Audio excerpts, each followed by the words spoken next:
जो ऐसे धम्म करने वाला धार्मिक व्यक्ति है, अभी भी सुखपूर्वक रहेगा, बीच में भी सुखपूर्वक रहेगा, अंत में भी सुखपूर्वक। स्वागत है आप सभी का।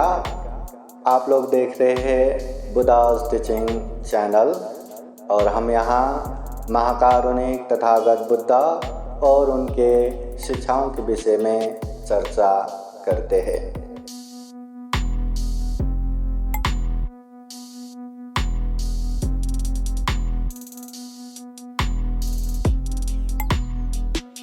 साधु साधु साधु।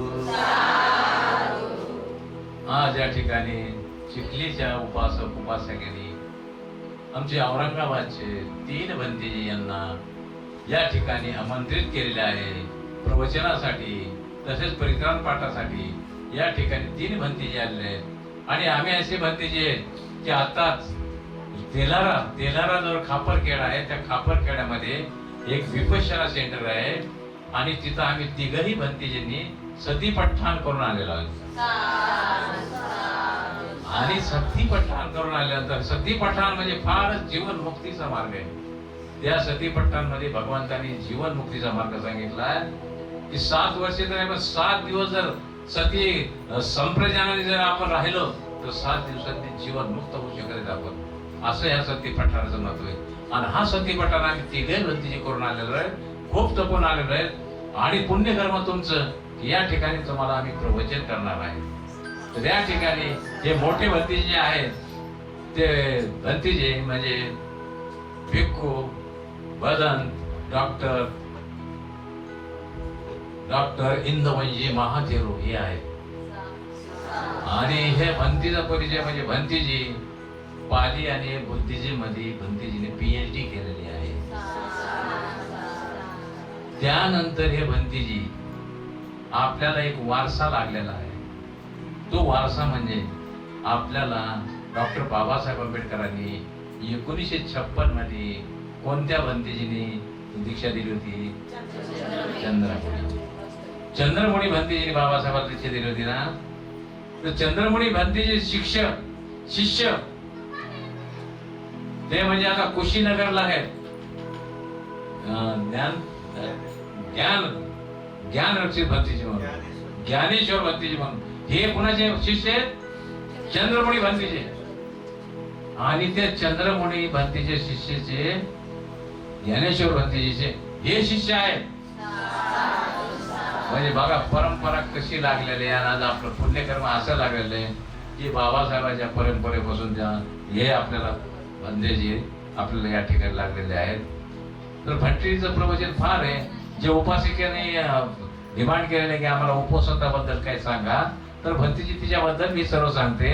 आणि या ठिकाणी आता तुम्हाला त्रिशरण पंचशील देऊन परित्राण पाठ होऊन तुमच्या सुख समाधानासाठी परित्राण पाठ केले, सर्वच्या दुःख मुक्तीसाठी परित्राण पाठ केला जाईल आणि नंतर मग भंतेजीचं प्रवचन राहील। या ठिकाणी मी आता भंतेजीला विनंती करतो की आपण हे जमलेल्या उपासक उपासिका यांना त्रिशरण आणि पंचशरण देण्यात यावे।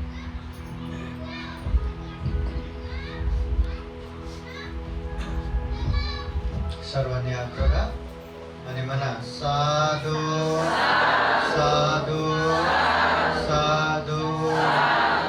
अरहं सम्मा संबुद्धो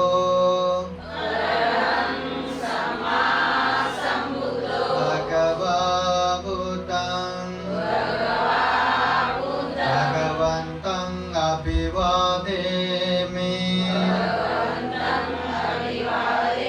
स्वाकातो भगवता धम्मो धम्मं नमस्सामि। सुपतिपन्नो भगवतो सावक संघो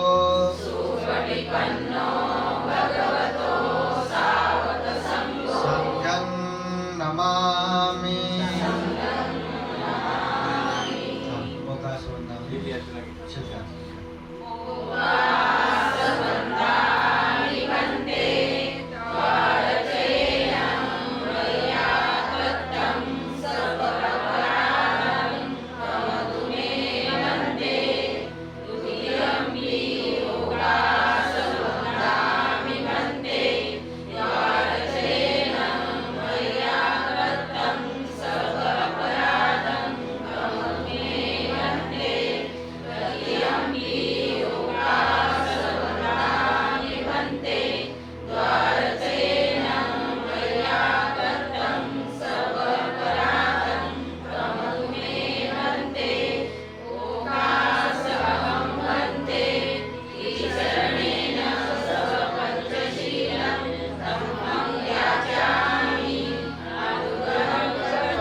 सम्मा सम्बुद्धस्स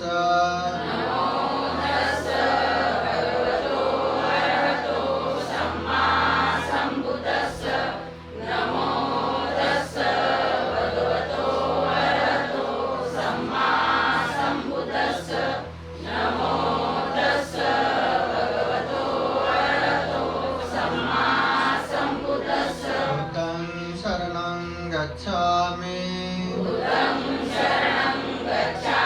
धम्मं शरणं गच्छामि संघं शरणं गच्छामि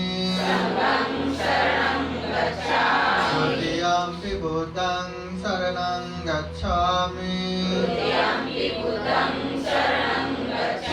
तृतीयम्पि धम्मं शरणं गच्छामि द्वितीयम्पि संघं शरणं गच्छामि तृतीयम्पि बुद्धं शरणं गच्छामि तृतीयम्पि धम्मं शरणं गच्छामि तृतीयम्पि संघं शरणं गच्छामि शरणगमनं परिपूर्णं पाणातिपाता वेरमणि सिक्खापदं समादयामि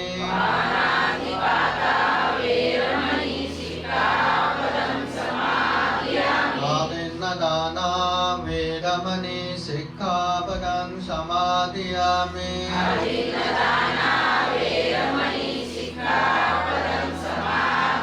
कामेषु मिच्छाचारा वेरमणि सिक्खापदं समादयामि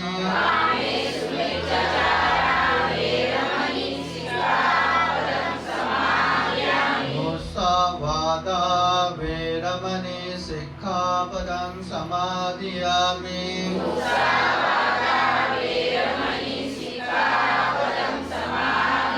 सुरामेरयो मज्जपमादत्ताना वेरमणि सिक्खापदं समादयामि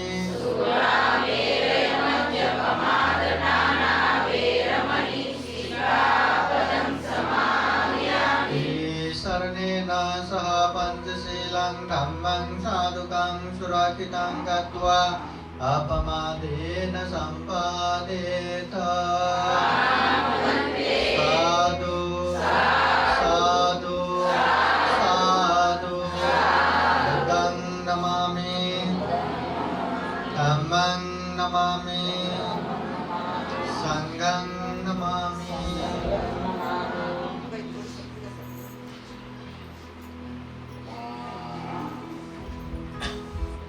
सभी जन हाथ जोड़ के बैठे।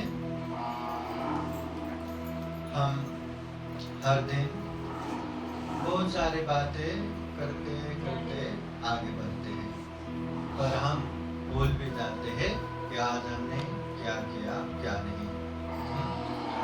कभी आप लोगों को लगे कि मैंने क्या क्या किया क्या क्या नहीं, भूल गया, मैंने पाप किया है कि नहीं पता नहीं, पुण्य किया है कि नहीं पता नहीं, या कभी कभी लगा कि मुझे जीने के क्या मतलब है, क्या है, क्या उद्देश्य है।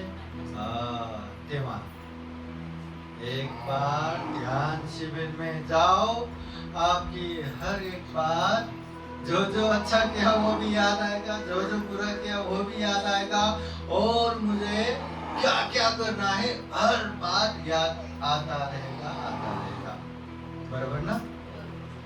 अभी सत्य प्रधान ध्यान में गए कुछ समय पहले, ये है ना सालवे जी के वहाँ अजंता की तरफ प्रोग्राम में गया, चिखली में भी बुलाना है, ध्यान करते करते वही बात याद आ रहा था, क्योंकि चिखली रास्ते में आता है। तो जैसे ही ध्यान खत्म हुआ मैंने फोन किया कि चिखली में अगर जमा होते हैं, क्योंकि यहाँ पे बहुत श्रद्धावान लोग हैं, मैं एक दो बार पहले भी आ चुका हूँ, हाँ पता है ना भाई ध्यान ना। हाँ तो अगर होता है तो हम जाते जाते यहाँ शाम को आएंगे। तो कैलाश पास अपने ठीक है, हम बात करते आपको तुरंत बताते हैं। फिर हाँ बंदे जी आप आइए, फिर हम अभी वो मैप देखते देखते पहुँच गया। तो सर्वप्रथम देखो सतीपथान करते समय ही यहाँ जाना है और वर्षावास का समय भी है, होने वाला है, तो चलो जाना चाहिए करके हमने बोल के ही हम आए हैं। तो उपासक उपासिकाएं सतीपथान में रह के आए पूजनीय भिक्षुसंघ यहाँ आए हैं। तो आप लोगों के प्रति खूब खूब मंगलमय की कामना करते हैं। आप सभी के जीवन में खूब खूब सुख हो, शांति हो, मंगल हो, कल्याण हो, जीवन में ढेर सारा पुण्य धर्म करते हुए ये दुर्लभ जीवन, ये अमूल्य जीवन, प्राणी जगत में सर्वश्रेष्ठ जीवन को सफल बना सके, सार्थक बना सके, ऐसी कामना करते हुए पूजनीय भिक्षुसंघ परित्राण पाठ करेंगे, आशीर्वाद देंगे। श्रद्धा पूर्वक परित्राण सुनने के लिए 3 बार साधु साधु बोलिए।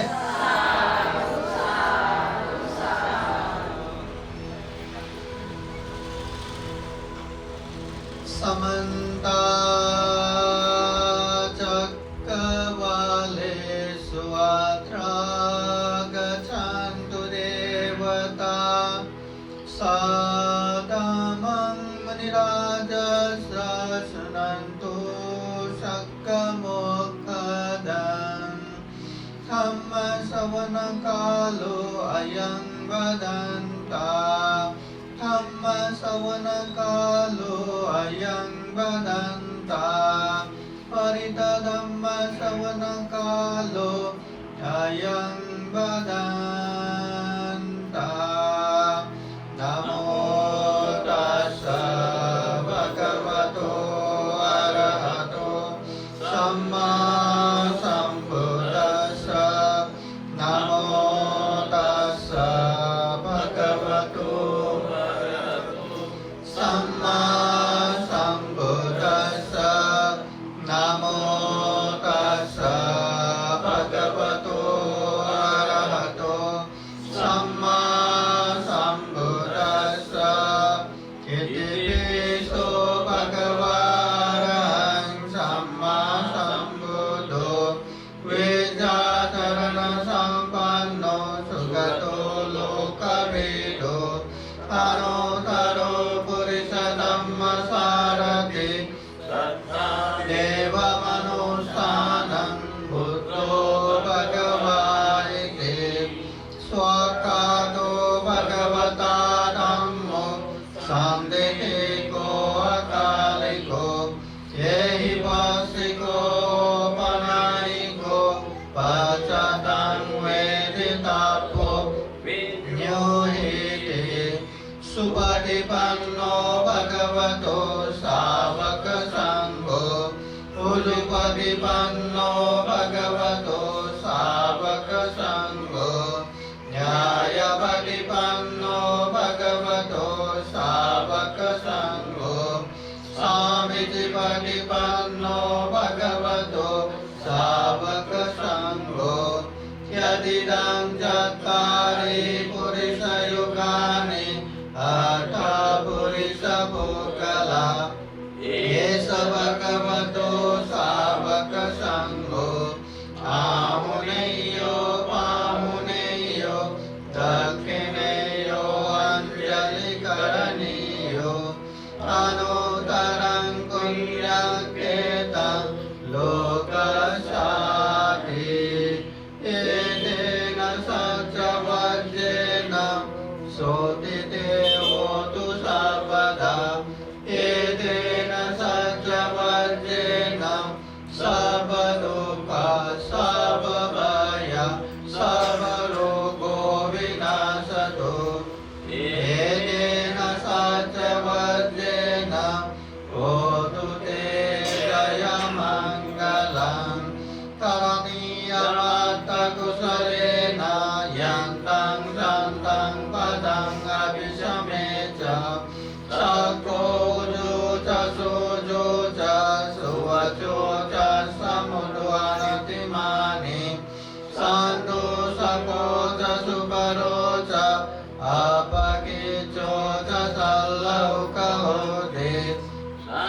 यतीन्द्रियोऽथ निपकोच कापगप्पो कुलेषु अननुचितो न च कूतं समाचरे किञ्चित् येन विඤ्जुपरे उपवदय्युं सुखिनो वा केमिनो भवन्तु सर्वे सत्ता भवन्तु सुखिताः एके चिपानभूताते तसावतावराव अनवशेषा देकावा एव मान्ताव नजिमारसकानुकतुला देतावा एव देता ये च दूरे वसन्ति अविदूरे भूतावा सम्भवेशिव सर्वे सत्ता भवन्तु सुखिताः न परो परं निगूह्येत नातिमन्येत कथचिनं कञ्चित् व्यारोसनापदिकसंज्ञा ज्ञानमन्यसदुःखनिश्चय आदायतानियं भूतम् आयुषा एकभूतमनुरागे एवं विषापभूतेषु मानसं भावये अपरिमाणम् नेतं च सापलोकस्मिन् मानसं भावये अपरिमाणम् भूतं अधो च तिर्यं च असंवादं अवेरं असपथम् एकं चरं निशिन्नो वा शयानो वा यावता सविकटमितो एतं सदिं अदितेय ब्रह्ममेतं विहारं इदमाहो एतेन चानुपगम्यशीलवा दर्शनेन सम्पन्नो कामेषु विनयगेदं नहि जातु गव्यशय्यं पुनरेति एतेन सत्यवचेन सोतिते होतु सर्वदा एतेन सत्यवर्जेन सर्वदुःख सर्वभय सर्वरोगो विनाशतो एतेन सत्यवर्जेन होतु ते जयमङ्गलम् यं दुर्निमित्तं अवमङ्गलं च यो चामनापो शकुनः ससाधो पापगहो दोषविनङ्गकन्दं भूतानुभावेन विनाशमेन्दो यं दुर्निमित्तं अवमङ्गलं च यो चामनापो शकुनः ससाधो पापगहो दोषविनङ्गकन्दं धम्मानुभावेन विनाशमेन्दो यं दुर्निमित्तं अवमङ्गलं च यो चामनापो शकुनः ससाधो पापगहो दोषविनङ्गकन्दं संगानुभावेन विनाशमेन्दो दुःखपत्ता च निदुःख भयपत्ता च निभय शोकपत्ता च निशोक भवन्तु सर्वे पिपानिनो एतावता गम्येहि सम्पदं पुण्यसम्पदं सर्वे देवानुमोदन्तु सर्वसम्पत्तिसिद्धिया दानं ददन्तु श्रद्धाय शीलं रक्षन्तु सर्वदा पावनाभिरतावन्तु गच्छन्तु देवतागता सर्वे बुद्धा बलपत्ता वेदानं च यं बलम् अरहन्तानं च तेजेन रक्षं वन्दामि सर्वशो आकाशथा च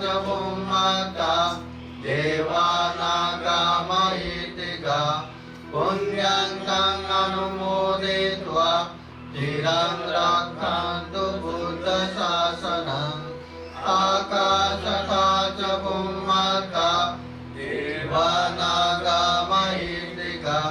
पुण्यं तं अनुमोदयित्वा चिरं रक्षन्तु धम्मदेशनम् आकाशकाच भूमका देवानागमहित्रिका पुण्यं तं अनुमोदयित्वा चिरं रक्षन्तु त्वां परान्ते।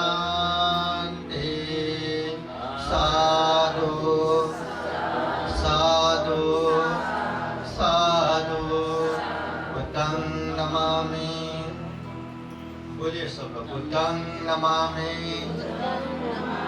धम्मं नमामि, संघं नमामि। बुद्ध धम्म संघ के अनंत धम्म आशीर्वाद से भरा हुआ परित्राण का भाव से आप सभी के जीवन में सुख हो, सुख हो, शांति हो, मंगल हो, कल्याण हो।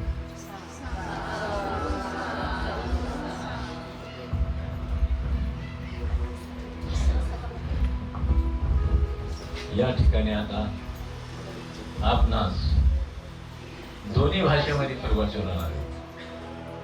मराठीमध्ये बी प्रवचन होणार आहे आणि हिंदीमध्ये बी प्रवचन होणार आहे.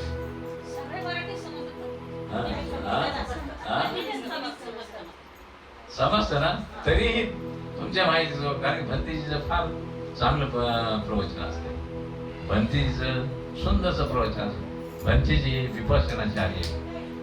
भंतेजीचे 45 दिवस 60 दिवसाचे शिबिर झाले भंतेजीचे. आणि फार विपश्यना करणे म्हणजे विपश्यनाचार्य ते विपश्यना सुद्धा शिकवते लोकांना. तर अशा भंतीचं आपल्यास प्रवचन ऐकायला मिळणार आहे. ती भंतीचे तुम्हाला प्रवचन करतील.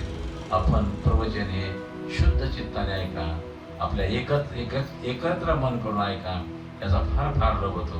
भगवंतांनी सांगितलेलं आहे कालेन धम्म सवना.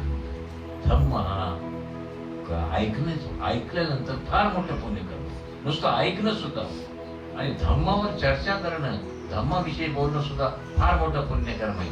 त्यामुळे या ठिकाणी चिखली परिवाराने धम्माचं परित्राणाचं पाठ झालं, सर्वांचं पुण्याचं कर्म झालं.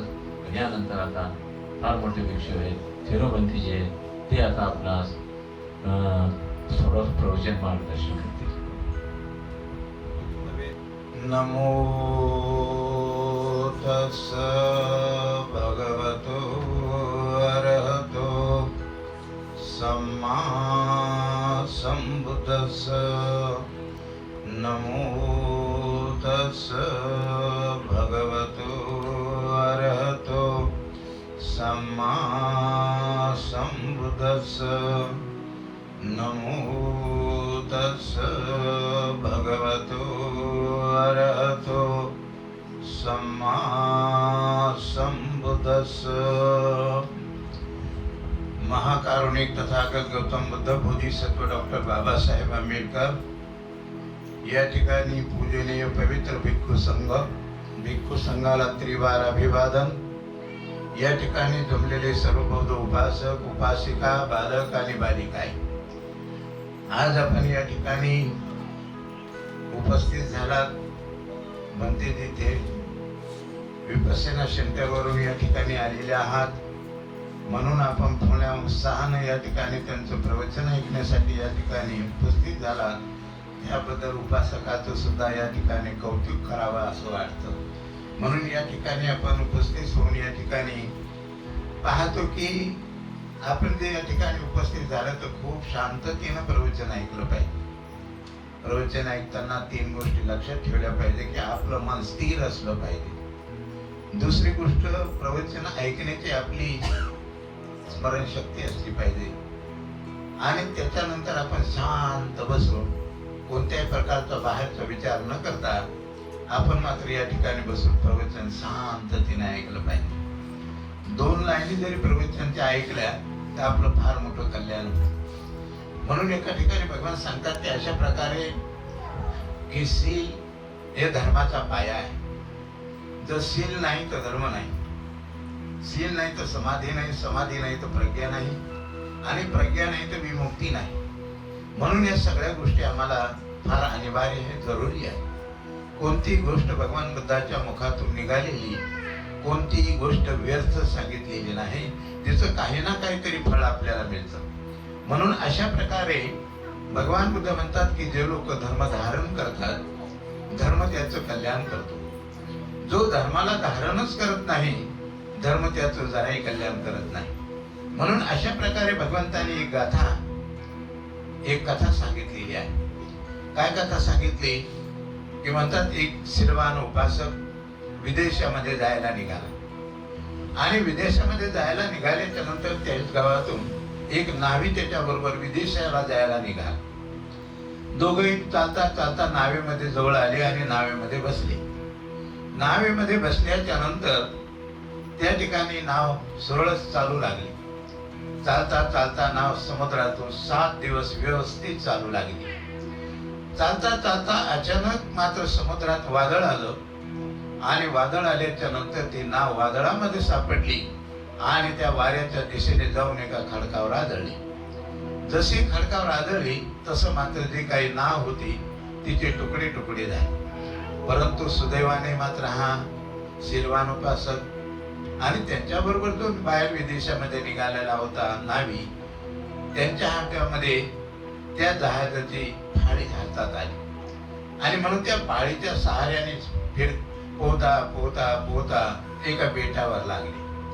परंतु त्या बेटावर लागल्याच्या नंतर त्या ठिकाणी कोणत्याही प्रकारची मनुष्य वस्ती नव्हती.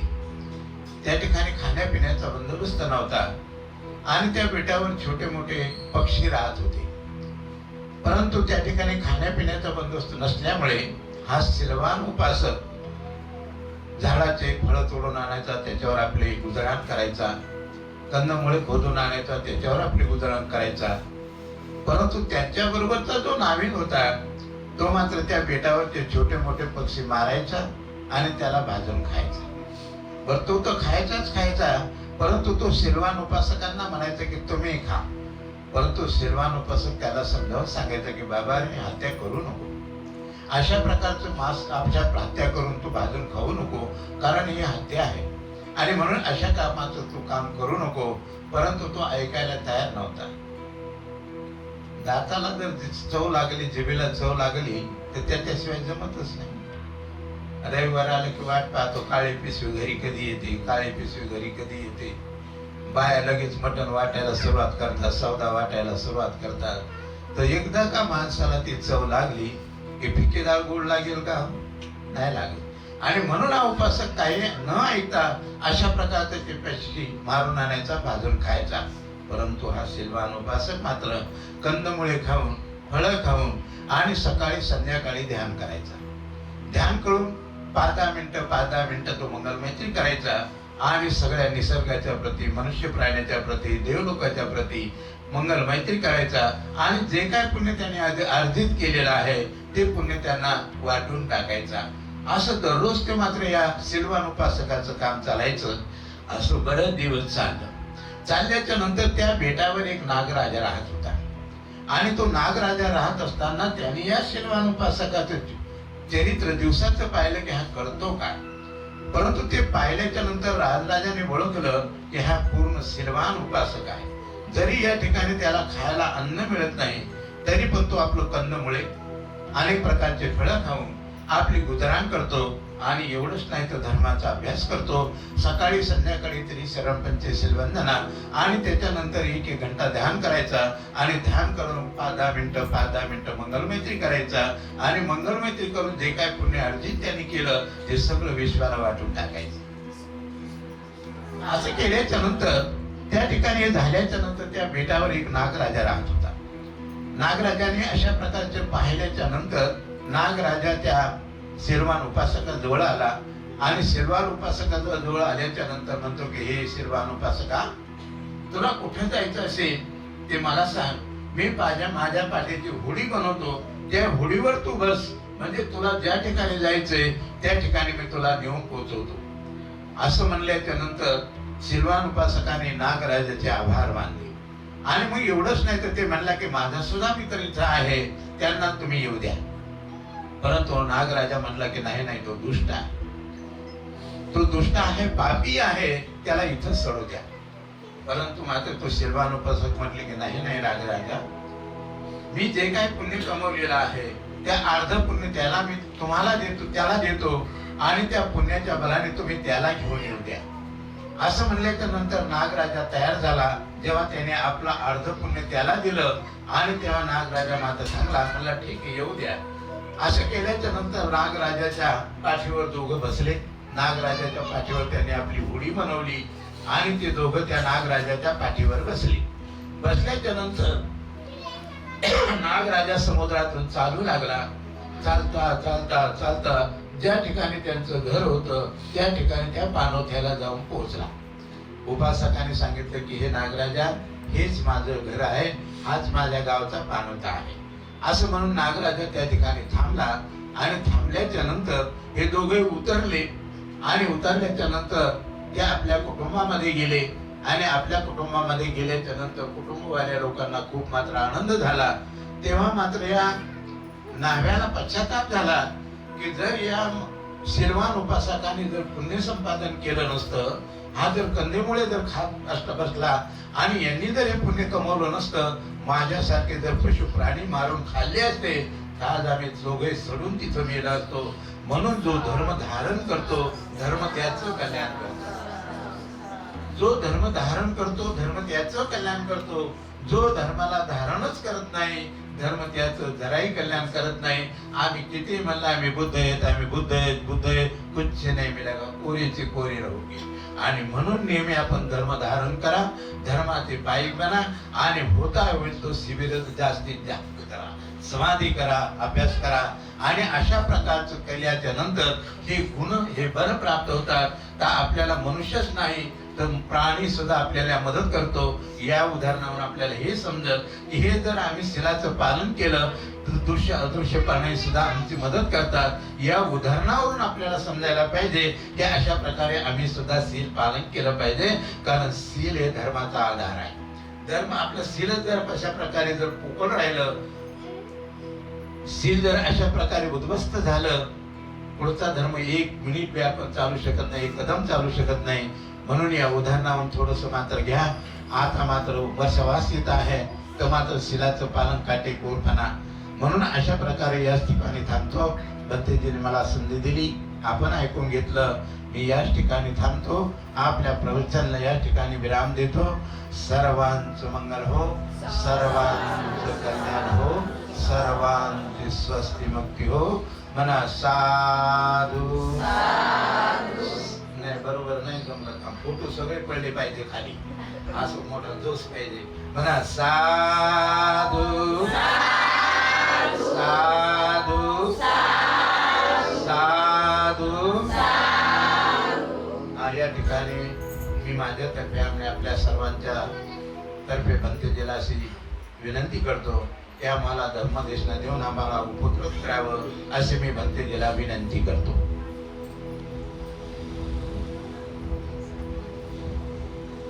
सर्वांनी हात जोडा आणि म्हणा साधू साधू साधू. धम्मं चरे सुचरितं नातं दुच्चरितं चरे. धम्मचारी सुखं सेति अस्मिन् लोके परामि च. महाकारुणिक तथागत भगवान बुद्ध को त्रिवार वंदना. महाकारुणिक तथागत बुद्ध द्वारा देशित सुआख्यात धम्म को त्रिवार वंदना. महाकारुणिक तथागत बुद्ध के आर्य श्रावक संघ को त्रिवार वंदना. परम पूजनीय बोधिसत्व डॉक्टर बाबा साहब अम्बेडकर, उपस्थित पूजनीय भिक्षु संघ चिखली के संपूर्ण उपासक उपासिकाएं तथा बुद्धास टीचिंग चैनल देख रहे संपूर्ण श्रद्धा संपन्न बुद्धि संपन्न उपासक उपासिकाएं. महाकारुणिक तथागत बुद्ध कहते हैं यो धम्मं पश्यति सो मं पश्यति। जो धम्म को देखेगा, जो धम्म को अच्छी तरह से समझेगा, वो बुद्ध को देखे समान है। अगर हमें बुद्ध को देखना है, अगर हमें बुद्ध को समझना है, तो बुद्ध ने जो धम्म दिया है उसे जानो, उसे समझो, हमें बुद्ध दिखेगा। और तथागत बुद्ध ये भी कहते हैं धम्मो हवे रखति ते धम्मचारी। यहाँ जो जो व्यक्ति धम्म करता है, जो जो व्यक्ति धम्म के मार्ग पे चलता है, उन तमाम लोगों को धम्म ही सुरक्षा करता है, धम्म ही आरक्षण देता है। देखना, जो धम्म करते हैं उसके जीवन में कितना भी बड़ा समस्या है, कब कहाँ कैसे निकल भी गया पता ही नहीं चलेगा। और जो धम्म न करने वाले व्यक्ति है, छोटा सा समस्या आता है, वही बढ़ बढ़ के इतना बड़ा समस्या, इतना बड़ा तकलीफ का कारण बन जाता है, सोच भी नहीं सकते। इसलिए धम्म करने वाले व्यक्ति का धम्म ही रक्षा करता है, ये प्रकृति का नियम है। और तथागत बुद्ध कहते हैं धम्मं चरे सुचरितं, हमेशा अच्छे धम्म का पालन करो। जो भी अच्छे धम्म है उसे आचरण करो। न तं दुचरितं चरे, जो जो गलत धम्म है उससे दूर रहो। जो जो गलत है, जो नहीं करना है, मत करो, उससे अलग रहो। धम्मचारी सुखं सेति, ऐसे व्यक्ति को धम्मचारी कहते हैं, धार्मिक कहते हैं। ऐसे धम्मचारी व्यक्ति सुख पूर्वक रहते हैं। कैसे धम्मचारी व्यक्ति? जो धम्मचारी व्यक्ति अच्छे धम्म का पालन करते हैं, गलत धम्म से दूर रहते हैं, ऐसे धम्मचारी व्यक्ति सुख पूर्वक रहते हैं। अस्मिन् लोके परम विच, यहाँ भी सुख पूर्वक रहते हैं, वहाँ भी सुख पूर्वक रहते हैं। इधर भी सुख पूर्वक रहते हैं, उधर भी सुख पूर्वक रहते हैं। इस लोक में भी सुख पूर्वक रहते हैं, परलोक में भी सुख पूर्वक रहते हैं। मतलब जो जो ऐसे धम्म करने वाला धार्मिक व्यक्ति है, अभी भी सुख पूर्वक रहेगा, बीच में भी सुख पूर्वक रहेगा, अंत में भी सुख पूर्वक रहेगा। धम्म करने वाले व्यक्ति। तो हमें धम्म करना चाहिए कि नहीं? हमें धम्म समझना चाहिए कि नहीं? समझना भी चाहिए और पालन भी करना चाहिए। अभी बरसात समय, बरसात समय में हमारे धम्म में बहुत विनय और रूप वर्षावास आता है। वर्षावास 3 महीना एक ही जगह पे बैठ के ये वर्षावास बैठते हैं।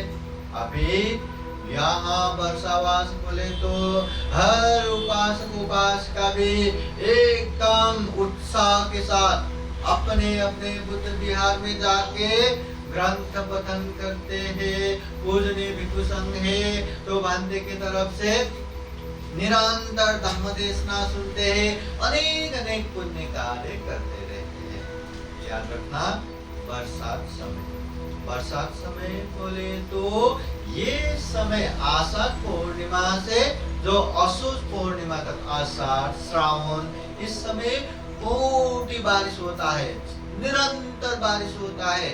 और ऐसे बारिश की वजह से अनेक अनेक प्राकृतिक प्रकोप भी होता है, अनेक तरह से बाढ़ आ जाता है, अनेक तरह से दुर्भिक्ष फैलता है, अनेक तरह से बीमारियां फैलता है, अनेक तरह से समस्या तकलीफ भी आते हैं। ऐसे समय में लोगों का मन स्थिर रहे, लोगों का मन ऊर्जामय रहे, लोगों का मन बलवान रहे, तो इस हिसाब से भी ये समय में लोगों को ज्यादा से ज्यादा ही पुण्य करना चाहिए, ज्यादा से ज्यादा ही धम्म करना चाहिए करके धम्म में लगाते हैं, पुण्य कार्य में लगाते हैं। और तथागत बुद्ध उन्होंने ये समय में विशेषतः वर्षावास का नियम बनाया। और वर्षावास भी 1-2 दिन का नहीं, 3 महीने, पूरे 3 महीने के लिए ये नियम बना दिया। अब ये नियम बनाना भी तथागत बुद्ध ऐसे ही कोई भी बातें नहीं करते, बिना सोचे समझे कोई नियम भी नहीं बनाते, कोई उपदेश भी नहीं देते। इसका भी कारण था, क्योंकि ये वर्षावास नियम से पहले भिक्षु संघ सरक्त भिक्षवे चारिकम भोजन हिताय भोजन सुखाय, बहुत सारे लोगों के हित कल्याण के लिए गांव नगर जनपद देश देशांतर ऐसे चारिका करते ही रहते थे, घूमते रहते थे। अभी बरसात समय, बरसात में ज्यादा बारिश आते और ज्यादा बारिश आने की वजह से अच्छा खासा भीग भी जाते हैं, और बारिश में भीगने से बीमारियां भी पड़ते हैं। और पहले तो ऐसे गाड़ी में तो जाना नहीं, चलते चलते जाना है, और चलते चलते जाने वाले साथ में क्या ही लेगा, लिया तो एक एक्स्ट्रा संग आती, एक चीवर, बाकी तो ऐसे ही चलना है। तो ऐसे पानी में भीगने से, अब पानी में चीवर भीग गया और दूसरा चीवर लगाने के लिए कहाँ है, वो सूखने तक इंतजार करना है। और बारिश होता रहा तो वो भीग भीग के कितने बंदे तो बीमार पड़ जाता था। हाँ, कितने बड़े तकलीफ हो जाता था। कहीं भी बीमार पड़ा तो देखेगा कौन, संभालेगा कौन। हाँ, मतलब जीवन के लिए संकट हो जाता है।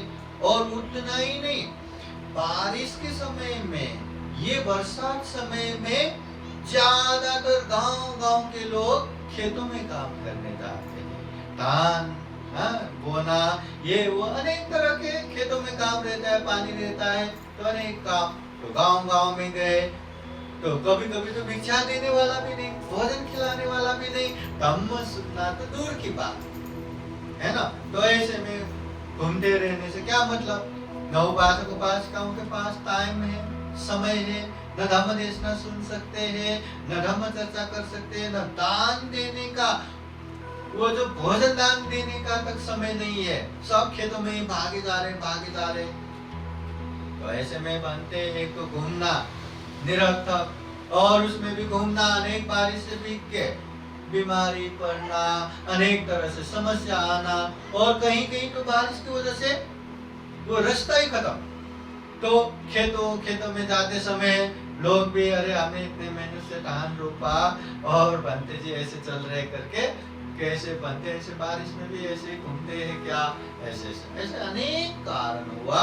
उसकी वजह से तथागत बुद्ध ने, अरे ये भिक्षुगण 12 महीने घूमते रहने से खुद के लिए भी समय नहीं है, खुद न अभ्यास कर सकते, न अध्ययन कर सकते, न पूजने भिक्षु संघ के साथ रह के धम्म की बातें सीख सकते हैं।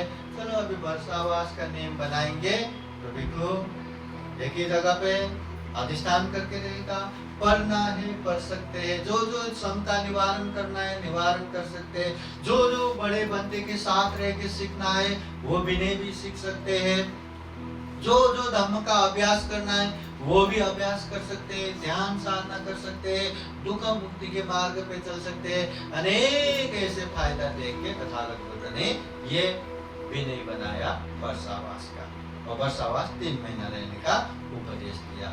अब ये वर्षावास 3 महीना जो तथागत बुद्ध ने नियम बनाया, जो त्रिपिटक ग्रंथ के विनय पिटक में उल्लेख हुआ है, वो विनय विशेषतः भिक्षुओं के लिए बनाया। भिक्षु भले तो ऐसे ही चीवर लेते, उसको भिक्षु नहीं बोलता, उसको श्रामणेर बोलते हैं। कम से कम उम्र में 20 साल पूर्ण होने के बाद फिर एक बार भिक्षु संघ के सामने उपसंपदा दीक्षा लेना रहता है, उसके बाद वो भिक्षु बनता है। हाँ, भिक्षु बन के 10 साल पूरा हुआ उसको स्थविर या थेरो कहते हैं, 20 साल पूरा हुआ उसको महाथेरो या महास्थविर कहते हैं। हाँ, थेरो बोले तो सीनियर और महाथेरो बोले तो मोस्ट सीनियर, ज्येष्ठ। हाँ, तो ये जो उपसंपदा प्राप्त भिक्षु है उन लोगों के लिए वर्षावास का नियम बनाया है। तो ये श्रामणेर के लिए भी नहीं है, दूसरे उपासक उपासिकाओं के लिए भी नहीं है। तो क्या उपासक उपासिका कुछ भी न करे क्या? ऐसा बिल्कुल नहीं। तथागत बुद्ध ने धम्म का 4 परिषद कहा है। जैसे गाड़ी आगे बढ़ने के लिए 4 चक्का लगता है ना, वैसे ही धम्म में 4 चक्का है। वो क्या है? भिक्षु, भिक्षुनी, उपासक, उपासिका। ये सन्यासी, भिक्षु, भिक्षुनी जैसे आगे के पहिया की तरफ, और जो गृहस्थ उपासक उपासिका है पीछे की पहिया की तरफ। आगे वाला रास्ता दिखाएगा, धम्म की बातें सिखाएगा, यहाँ से जाना, ये सब मोड़ने का काम आगे के टायर में रहता है, आगे के चक्के में। और पीछे उसको रोकना है, उसको स्लो करना है, उसको भगाना है, सारे पीछे के टायर में। तो धम्म को खूब आगे बढ़ाना है, खूब साथ देना है, तो उपासक उपासिकाओं का ही बल लगता है। तो अभी वर्षावास में क्या कर सकते हैं? जो भी नजदीक बुद्ध विहार है, वो बुद्ध विहार में जाना है, और जो बनते हैं उनको जो भी बनता है चतुप्रत्यय से सेवा करना है। चतुप्रत्यय बोले तो ये खाने का भोजन हो गया, पहनने का चीवर कपड़ा हो गया, ये रहने का निवास बुद्ध विहार हो गया, और कभी बीमार पड़ा तो औषध, दवाइयाँ, ये 4 चीजों में ध्यान देना है। और नजदीक अभी इतना बड़ा देश है और इतने सारे भिक्षु तो है नहीं, तो हर जगह पे भंते जी तो मिलते नहीं, और जहाँ जहाँ भंते जी नहीं मिलते तो वहाँ वहाँ बुद्ध विहार में जाना है। नित्य सुबह शाम अपना पूजा करना है, बुद्ध गुण, धम्म गुण, संघ गुण स्मरण करना है, जो भी परित्राण है वो करना है, वो सब नियमित रूप से सुबह शाम करना है। हुआ तो एक समय ध्यान का समय रखना है, सब लोग मिलकर ध्यान करना है।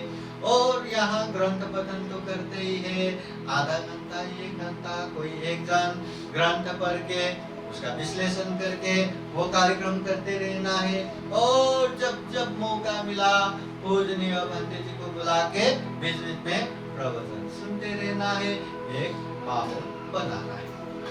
महाकारुणिक तथागत बुद्ध कहते हैं, जिस तरह ये प्रवचित भिक्षु भिक्षुनियों को 3 चीजें बताया है, या जो जो दुख मुक्ति के मार्ग पे जाना चाहते हैं उन लोगों को 3 उपदेश दिया है, शील, समाधि, प्रज्ञा।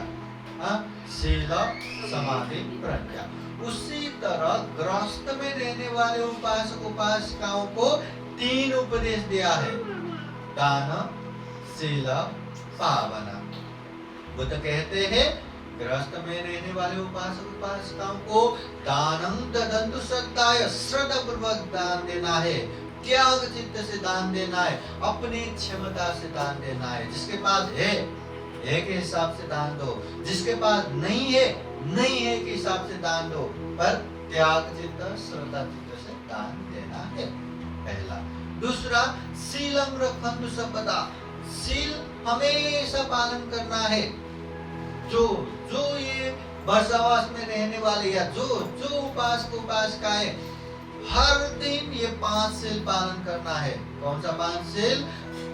पानातिपाता वैरमणि, प्राणहिंसा नहीं करना, अतिन्ना दान वैरमणि, चोरी नहीं करना, कामेषु मिथ्याचार वैरमणि, काम मिथ्याचार पे विचार नहीं करना, मुसावादा वैरमणि, असत्य झूठ नहीं बोलना, सुरामेरय मद्यपमादत्ताना वैरमणि, अमल नशा पदार्थ सेवन नहीं करना। ये 5 शील अच्छे से पालन करना है। और यही 5 शील पालन नहीं करना, वर्षावास है ना, विशेष रूप से पालन करना है ना, तो हर 8 दिन में जो पूर्णिमा आता है, अमावस्या आता है, पूर्णिमा के बाद एक बार अष्टमी आता है, अमावस्या के बाद एक बार अष्टमी आता है, ऐसे महीने में 4 बार, 8 दिन में एक बार ये अष्टशील लेके उपवास धारण करना है। तो बहुत सारे लोगों को लगता है अष्टशील उपवास बोले तो फास्टिंग करना, 12 बजे के बाद नहीं खाया तो उपवास, 12 बजे के बाद थोड़ा भी खाया तो उपवास बिगड़ ले, उपवास नहीं रहा, है ना। उपासक उपासिकाएं ध्यान दीजिए, ये खाना न खाना उपवास का एक छोटा सा हिस्सा है। उपवास बोले तो 8 शील पालन करना है। पंचशील में जो काम मिथ्याचार नहीं, उसको ब्रह्मचर्य पालन करना है। हाँ? और दूसरा 3 शील क्या है? विकाल भोजन, कभी भी खाते नहीं रहना। कोई खाते रहते समय न बेसमय, कभी भी खाते। विकाल भोजना, बेसमय में नहीं खाना। हाँ? तो हुआ तो 12 बजे के बाद नहीं खाना। अभी इसमें भी नहीं, अभी मुझे तो 12 बजे के बाद भी खाना ही है। जैसे बनते जी अभी शुगर है, डायबिटीज है, हाँ, उनको तो भूखा नहीं रह सकता। तो क्या जिंदगी में उपवास नहीं करने का क्या नहीं, उसके लिए छूट है। जिसको अभी भूखा नहीं रह सकता तो उसको रसा जूस जैसा वो पियो, है ना। अगर उससे भी नहीं होता तो वो चतुर्मधु रहता है। चतुर्मधु बोले तो ये जो गुड़ है, मधु है, अनेक तरह मिला के एक बनाते हैं, उससे बहुत ताकत रहता है, पेट भी भरता है। ऐसा चतुर्मधु खा सकते हैं। और उससे भी नहीं रहता तो चबा के खाने वाला फल फ्रूट भी खा सकते हैं। और उससे भी नहीं रहता तो खाना ही खाओ, पर उपवास इसके बिना नहीं होता, ऐसा मत सोचिए। इसके बाद हमें दूसरा भी तो पालन करना है। नच गीता वादी तो विशुद्ध दर्शना, अनेक तरह से नाच गान नहीं करना, अनेक तरह से अति नहीं जाना, वो करना, उच्च आसन उच्च सेनासन में नहीं सोना, वो है ना। तो वो उपवास सिर्फ खाना नहीं खाना होता, मतलब मुझे खाना ही रहता है, इस वजह से ये उपवास होता ही नहीं, ऐसा नहीं है। बुद्ध हमेशा मध्यम मार्ग सिखाते हैं, अति मार्ग नहीं है, हाँ, मध्यम मार्ग। इसलिए एक्सट्रीम हुए ये धर्म में नहीं है। तो ऐसा अष्टशील पालन करना, और वर्षावास में और ज्यादा शील पालन करना है तो संन्यास धारण करो, 10 शील पालन करो, मतलब प्रवचित हो, श्रामेर बनो, 10 शील पालन करो, है ना। और ज्यादा पालन करना है तो फिर भिक्षु भिक्षुनी बन के 227 नियम, 311 नियम वो पालन करना चाहिए। तो इस तरह से शील अच्छे से पालन करना है। ये वर्षा का समय, ये वर्षावास का समय। फिर और एक महत्वपूर्ण बात करना है। बुद्ध कहते हैं पावना विरता होन्तु, चंचल मन को एकाग्र करने के लिए, अशुद्ध मन को परिशुद्ध करने के लिए ध्यान साधना करना है, मन को एकाग्र करना है। अब उसके लिए सुबह नित्य जब वंदना लेते हैं, एक समय ध्यान का भी रखना है। और ध्यान साधना करने वाले साधक साधिकाओं की जगह है तो वहाँ सुबह एक समय, शाम को एक समय, और मन नहीं भरा तो सुबह एक समय, दोपहर का एक समय, शाम का एक समय। हाँ, इस तरह से ये ध्यान साधना भी करते जाना है। हाँ, ये वर्षावास के समय में। और इतना ही बस नहीं करना, और करना है। और श्रद्धावान लोग हैं, और करना है, और कर सकते हैं तो और क्या करना है। जैसे धम्म देशना सुनना मंगल है, धम्म की चर्चा करना मंगल है। तो धम्म देशना का कार्यक्रम रखते जाना है। बनते हैं तो बात ही खत्म। अगर बनते भी नहीं है, कोई एक ग्रंथ पकड़ के ग्रंथ वाचन किया, वो भी धम्म की बातें हो गया। और समय समय पे पूजनीय भिक्षु संघ को बुला के धम्म देशना कार्यक्रम रखते रहना, ये धम्म की बातें हो गया, है ना। कालेन धम्म श्रवणं एतं मंगलम उत्तमं, समय समय पर धम्म देशना सुनना ये उत्तम मंगल है। तो इसके लिए ये धम्म देशना का कार्यक्रम भी रखते जाना है। और उतना ही नहीं, जब भी हम दान देते हैं या शील पालन करते हैं या ध्यान साधना करते हैं या कोई भी पुण्य करते हैं, पत्ती दान करना है। मतलब जो मैंने पुण्य किया, इस पुण्य के अनुभव से सबका मंगल हो, कल्याण हो, ऐसी कामना करना है। और कोई ऐसी कामना करता है तो साधु साधु साधु करके उसका अनुमोदन करना है। तो ये भी पुण्य है। और इतना ही नहीं, अपने आप को नम्र बनाना। ज्यादा चीख चीख के चिल्ला चिल्ला के बात करने की आदत है तो होश रखना, नम्र बनना, गुस्से को कम करना। जितना मतलब नम्र बन सके, नम्र बनना, अपने से बड़े लोगों का सम्मान करना, जो बनता है सेवा करना, है ना, ये सब पुण्य कार्य हमें करते जाना है। और एक बात, महत्वपूर्ण बात, हम सुबह से शाम तक या जब से हम जागते हैं सोने से पहले तक हम क्या कर रहे हैं क्या नहीं कर रहे, वो बातें ध्यान रखना है। कम से कम 3 चीजों में पहरा देना है, काय वाक चित्त, मतलब शरीर वाणी मन, ये 3 चीजों में हमें पहरा देना है कि कहीं मुझसे ये गलती तो नहीं हुआ, कहीं मैंने शरीर से कुछ गलत तो नहीं किया, वाणी से कुछ गलत तो नहीं बोला, मन से कुछ गलत तो नहीं सोचा। ये चीजों में पहरा देना है, ध्यान देना है। अभी प्रमुखता, अभी ध्यान तो बहुत, मतलब शरीर से जो गलत है वो नहीं करना तो हो ही गया, प्रमुखता 3 चीजों में ध्यान देना है। शरीर से हिंसा नहीं करना, किसी को भी दुख नहीं देना, पहला। दूसरा, शरीर से चोरी नहीं करना, किसी का भी बिना दिए उठा के नहीं देना। और तीसरा, काम मिथ्याचार व्यभिचार नहीं करना। तो ये 3 चीजें नहीं करने के लिए बहुत सावधान रहना, सजग रहना। वैसे ही हम सुबह से लेके शाम तक बोलते रहते, जब से हमने, है ना, जागा तब से लेके बोले जा रहे, तो उसमें भी अभी पहरा देना है, वाणी में भी पहरा देना है। कम से कम 4 चीजें ध्यान रखना है। क्या क्या 4 चीजें?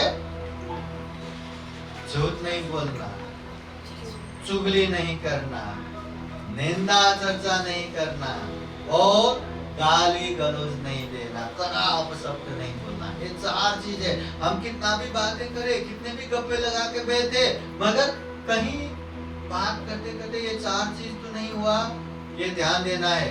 इसलिए बुद्ध कहते हैं, ज्यादा बातें करके मत बैठो, अनावश्यक निरर्थक बातें करके मत बैठो, क्योंकि जितने बातें करेंगे अच्छे अच्छे बातें कम आएगा, कहीं न कहीं से झूठ बोलता जाएगा, कहीं न कहीं से चुगली करता जाएगा, कहीं न कहीं से निंदा करेगा, कहीं न कहीं से किसी को गाली गलौज देगा। ये हुआ तो अकुशल है, पाप है। इसलिए ये वाणी को भी पहरा देना और मन को भी पहरा देना है। मन में कहीं लोभ लालच तो नहीं आया, मन में कहीं द्वेष दुराभावना गुस्सा क्रोध तो नहीं आया, मन में कहीं मोह मूर्खता तो नहीं आया, मिथ्या दृष्टि तो नहीं हुआ।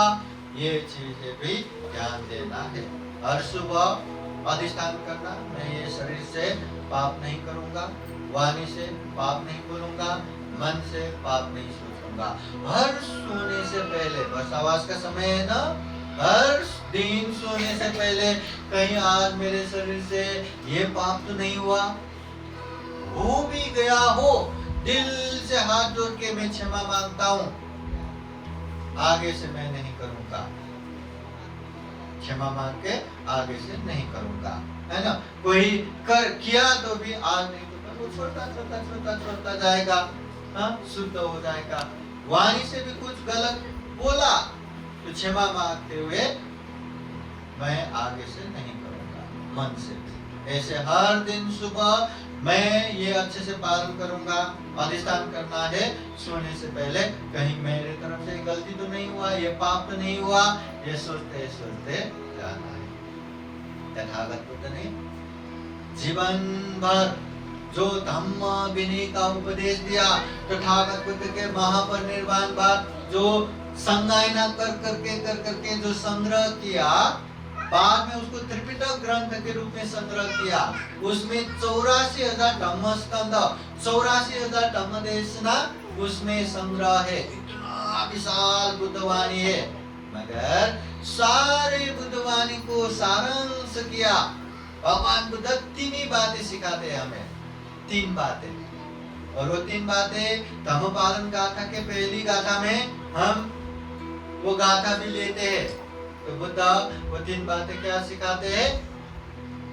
सब पाप सकरणं कुशल सौपसारणं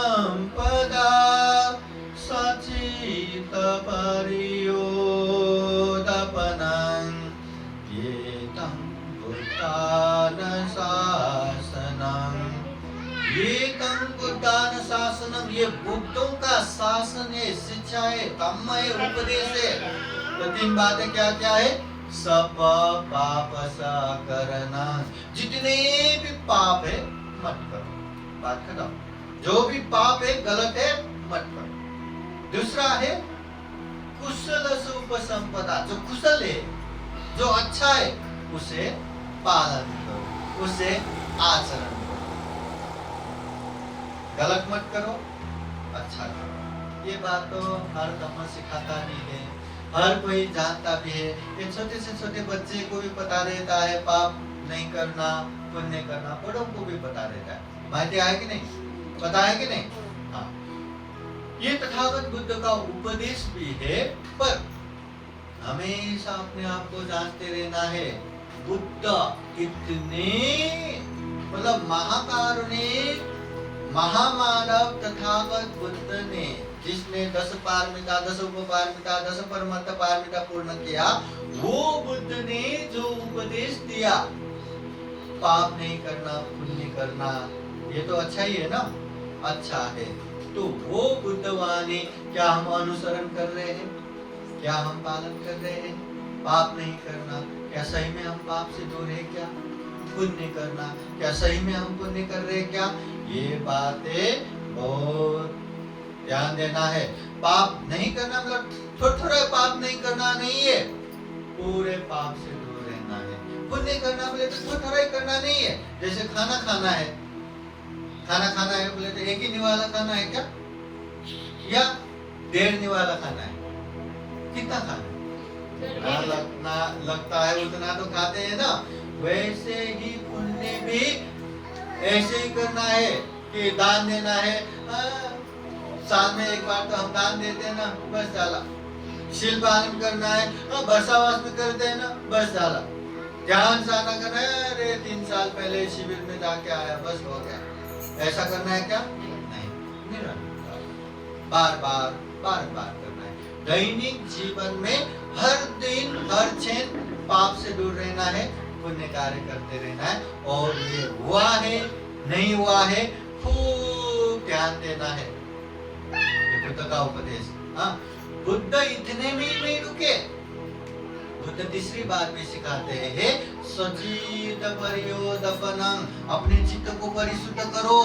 जब तक चित्त परिशुद्ध नहीं हुआ ना, कितना भी आप मेहनत करो, मुंह से गलत बोलेंगे ही, शरीर से गलत करेंगे ही। जब तक मन शुद्ध नहीं होता ना, मुंह से गलत आता रहेगा, शरीर से पाप होता रहेगा। जिस तरह कितना भी जहर हो, ऐसा हाथ में लिया तो भी कुछ नहीं होता जब तक घाव ना हो। घाव हुआ जहर भयंकर है। उसी तरह अगर मन शुद्ध हो तो कुछ भी बोलेगा या कुछ भी शरीर से करेगा, पाप नहीं करेगा। तथागत बुद्ध भी कभी कभी बोलते हैं, कड़ा बोलते हैं, पर पाप नहीं लगता, क्योंकि उनके कल्याण के लिए बोलते हैं। हाँ, ऐसे ही मन शुद्ध होना चाहिए।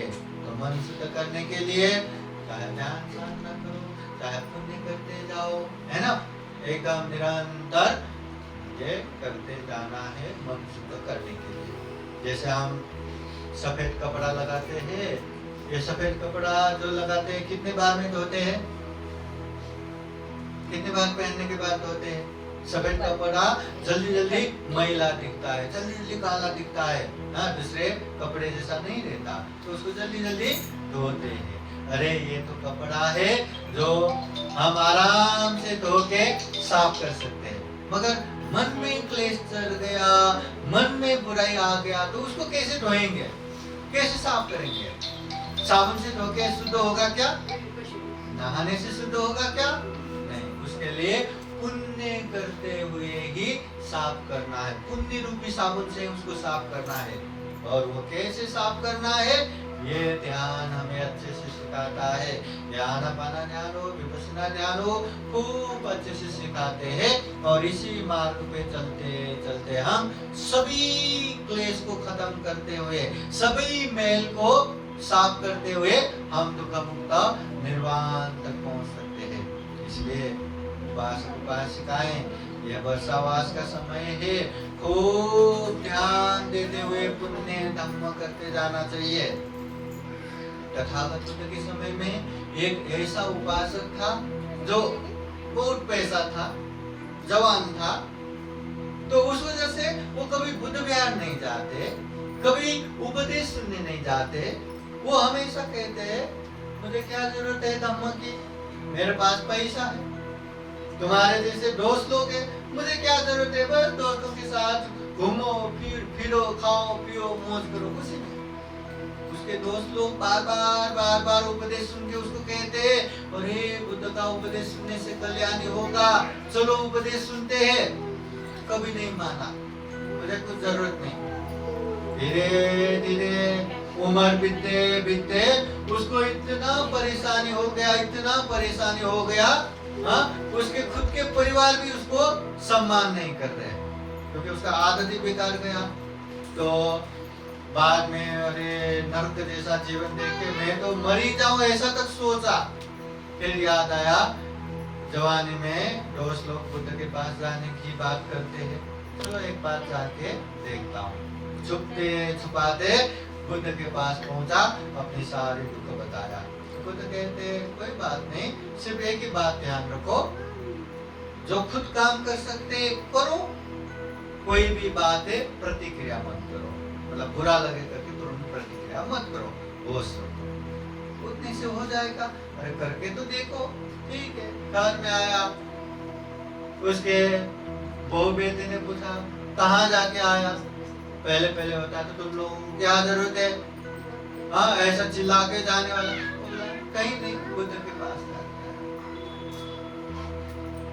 बोला कहाँ दोस्तों के साथ, कहाँ ये किस किस का निंदा चर्चा करके आए होंगे, बुद्ध का नाम लेते हुए, हाँ मैं बुद्ध के पास ही जाके आकर के चला गया, झगड़ा करके नहीं बैठा। और वहाँ रूम में भी खुद जो अभी पहले गंदा करते हुए बेटे को बहू को गाली देते रहते, ये साफ नहीं किया वो साफ नहीं किया, पर अभी खूब अच्छे से खुद का काम खुद करके जो कर सकते अच्छे से किया, है ना। होश रखते रखते बेटा तो परिवार के लोगों को भी पता चला कि ये तो बदल गया। फिर बाद में फिर से उसको सम्मान किया, घर में आराम से रहने का मौका मिला। तो वो बुद्ध के पास जाके कहते भगवान मैंने आपका ये उपदेश माना, मेरे नर्क जैसे जीवन इतना खुशहाली हो गया, मैं पहले आते तो मेरा कितना कल्याण होता, भगवान मुझे क्षमा कीजिए, आज से मैं आपका जीवन पर्यंत शरणाय उपासक के रूप में ग्रहण कीजिए करके शरण गया, उसका जीवन धन्य हो गया। तथागत बुद्ध के एक एक उपदेश हमारे जीवन सुख शांत में बनाने के लिए प्रशस्त है, काफी है।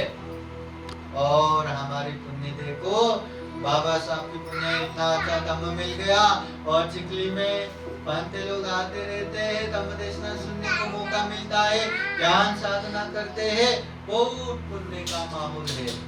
इसलिए ऐसे ही पुण्य करते करते जाना है, और वर्षावास में भी खूब पुण्यमय वातावरण बना के खूब पुण्य करते करते जाना है। तो उपासक उपासिकाएं हम भी यही कामना करते हैं कि खूब पुण्य कर सके, खूब धम्म कर सके।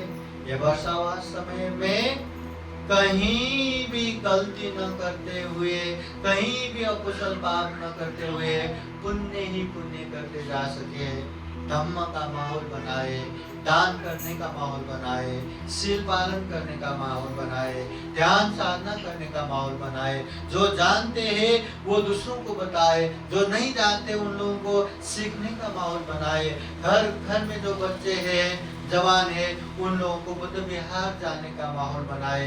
बुद्ध विहार में जो इतना बड़ा विरासत बाबा साहब ने देखे गए, इतना बड़ा धम्म, वो धम्म सीखने का मौका दे, है ना। खुद भी पुण्य करे, अपनों को भी पुण्य करने का प्रोत्साहन दे, मौका दे।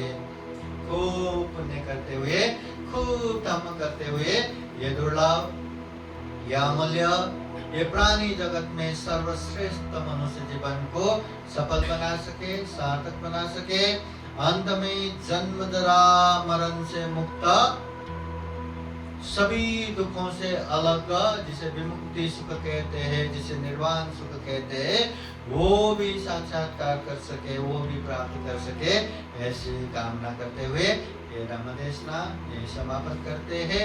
सबका मंगल हो, सबका कल्याण हो। भवतु सबका मंगलम। बोलिए साधु साधु साधु। अभी अंत में पूजनीय विभूषण आप लोगों को बुद्धवाणी पालिका का द्वारा आशीर्वाद देते हैं। आप सभी के जीवन में बुद्ध का आशीर्वाद रहे, धम्म का आशीर्वाद रहे, संघ का आशीर्वाद रहे। सभी देयो विवर्जन्तु सर्व रोगो विनाशतु माते भवतु अन्तरायो सुखी दीर्घायुको भव। भवतु सर्वमङ्गलं रक्षन्तु सर्वदेवता सर्वभूतानुभावेन सदा सोते भवन्तु ते। भवतु सर्वमङ्गलं रक्षन्तु सर्वदेवता सर्वधर्मानुभावेन सदा सोते भवन्तु ते। भवतु सर्वमङ्गलं रक्षन्तु सर्वदेवता सर्वसङ्गानुभावेन सदा सोते भवन्तु ते। इचिदं प्रचिदं तुय्यं दीपमेव समेचतु सर्वे पुरेन्दु चित्तसङ्कल्पधन्दो वनरसो यथा। आयु आरोग्य सम्पत्ति सर्व सम्पत्तिमेव च अतो निब्बान सम्पत्ति इमेनाते समेजतु। साधु साधु साधु। बुद्धं नमामि, धम्मं नमामि, संघं नमामि, अहं वन्दामि सर्वदा। सबका मंगल हो, सबका कल्याण हो, सुखी हो, सुखी हो, सुखी हो। साधु साधु साधु। बुद्धं नमामि, बुद्ध को नमन करता हूँ। धम्मं नमामि, धम्म को नमन करता हूँ। संघं नमामि, संघ को नमन करता हूँ।